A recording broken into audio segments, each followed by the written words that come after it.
अस्सलाम वालेकुम। ये हमारी क्राउन है और अभी इसका प्रोजेक्ट स्टार्ट करना है।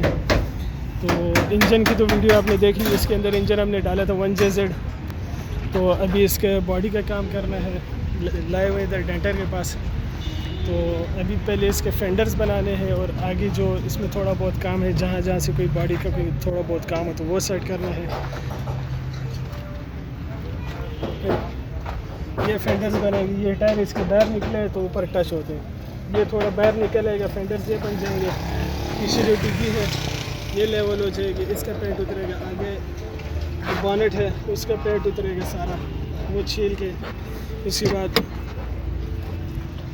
ये अंदर इसका जो इंटीरियर में वो थोड़ा सा उस जगह से थोड़ा सा गला हुआ है, ये जगह जो है तो यहाँ से गाड़ी सेट करनी है। उसके बाद यानी जब डेंटर से फारिग हो जाएगी उसके बाद पेंट और इंटीरियर का काम होगा, डैशबोर्ड वगैरह ये सारी चीज़ें लग जाएंगी। तो आपको स्टेप बाय स्टेप इंशाल्लाह दिखाते हैं कि क्या क्या काम हमने इसमें किए।